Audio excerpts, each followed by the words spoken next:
Hi hello friends, ಕರುನಾಡ ಪಾಕ ಚಾನಲ್ಗೆ ಸುಸ್ವಾಗತ. ಇನ್ನು ಹೊಸ್ದಾಗಿ ನಮ್ಮ ಚಾನಲ್ ನೋಡ್ತಾ ಇದ್ರೆ ಸಬ್ಸ್ಕ್ರೈಬ್ ಮಾಡಿ, ಪಕ್ಕದಲ್ಲಿರೋ ಬೆಲ್ ಐಕನ್ ಕ್ಲಿಕ್ ಮಾಡಿ. ನಮ್ಮ ಹೊಸ ರೆಸಿಪಿ ನೋಟಿಫಿಕೇಷನ್ ಮೊದಲು ಸಿಗುತ್ತೆ. ರಾಗಿ ರೊಟ್ಟಿ ಅಂದರೆ ಯಾರಿಗೆ ತಾನೇ ಇಷ್ಟ ಇಲ್ಲ ಹೇಳಿ? ಎಲ್ಲರೂ ಇಷ್ಟಪಟ್ಟು ತಿನ್ನೋವಂಥ ರಾಗಿ ರೊಟ್ಟಿನ ಸುಲಭವಾಗಿ ಬೇಗ ಯಾವ ಥರ ಮಾಡ್ಕೊಳ್ಳೋದು ಅಂತ ತಿಳಿಸ್ಕೊಡ್ತೀನಿ. ಬಿಸಿ ಬಿಸಿ ರಾಗಿ ರೊಟ್ಟಿಗೆ ತುಪ್ಪ, ಚಟ್ನಿ ಪುಡಿ ಏನಿದ್ರೂ ಸೈ ತುಂಬ ಚೆನ್ನಾಗಿರುತ್ತೆ. ಎಲ್ಲರಿಗೂ ತುಂಬ ಇಷ್ಟ ಆಗುತ್ತೆ. ಬನ್ನಿ ಹೇಗೆ ಮಾಡ್ಕೊಳ್ಳೋದು ಅಂತ ತಿಳಿಸ್ಕೊಡ್ತೀನಿ. ಮೊದಲು 1 ಕಪ್ಪಷ್ಟು ರಾಗಿ ಹಿಟ್ಟನ್ನ ತೊಗೊಂಡಿದ್ದೀನಿ. ಅದಕ್ಕೊಂದು 2ರಿಂದ 3 ಸ್ಪೂನಷ್ಟು ಸಣ್ಣ ರವೆನ ಸೇರಿಸ್ತಾ ಇದ್ದೀನಿ, ಅಂದರೆ ಚಿರೋಟಿ ರವೆ.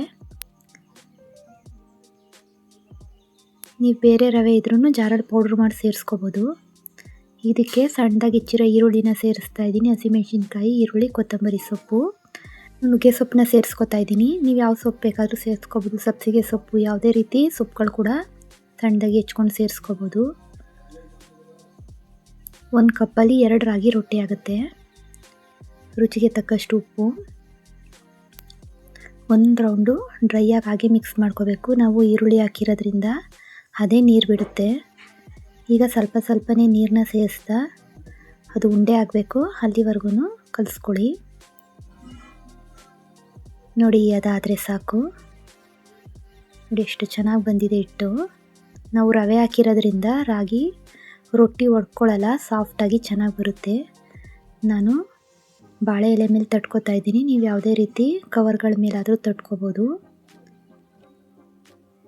ನೋಡಿ, ಈ ಥರ ಎಷ್ಟು ತೆಳು ಸಿಗುತ್ತೆ ಅಷ್ಟು ತೆಳುವಾಗಿ ತಟ್ಕೋಬೇಕು.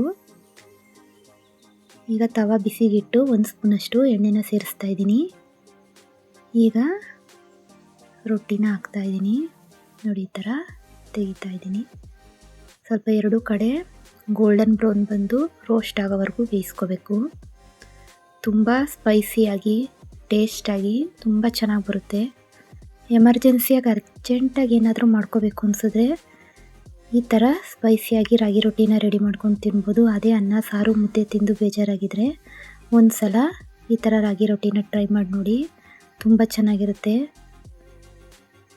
ನಮಗಂತೂ ಈ ಥರ ರಾಗಿ ರೊಟ್ಟಿ ಅಂದರೆ ತುಂಬ ಇಷ್ಟ. ನಿಮ್ಗೆ ಯಾರ್ಯಾರಿಗೆ ಈ ಥರ ರಾಗಿ ರೊಟ್ಟಿ ಇಷ್ಟ ಅಂತ ಕಮೆಂಟ್ ಮಾಡಿ. 2 ಕಡೆ ಕ್ಲೀನಾಗಿ ಬೇಯಿಸ್ಕೋಬೇಕು. ಸ್ವಲ್ಪ ತುಪ್ಪ ಎಣ್ಣೆನ ಹಾಕ್ಕೊಂಡು ಬೇಯಿಸ್ಕೊಳ್ಳಿ. ನೋಡಿ, ಇದಾಗಿದೆ. ಚಟ್ನಿ, ತುಪ್ಪ ಯಾವುದ್ರ ಜೊತೆನಾದರೂ ಚೆನ್ನಾಗಿರುತ್ತೆ. ಚಟ್ನಿ ಪುಡಿ ಹಾಗೆ ಬೇಕಾದರೂ ತಿನ್ಬೋದು, ಯಾಕಂದರೆ ಈರುಳ್ಳಿ ಎಲ್ಲ ಮಸಾಲೆಗಳನ್ನೂ ನಾವು ಅಲ್ಲೇ ಹಾಕಿದ್ದೀವಿ. ನಮ್ಮ ಈ ರೆಸಿಪಿ ನಿಮಗೆ ಇಷ್ಟ ಆಗಿದೆ ಅಂತ ತಿಳ್ಕೊತೀನಿ. ಇಷ್ಟ ಆದರೆ ಲೈಕ್ ಮಾಡಿ, ಶೇರ್ ಮಾಡಿ, ಕಮೆಂಟ್ ಮಾಡಿ.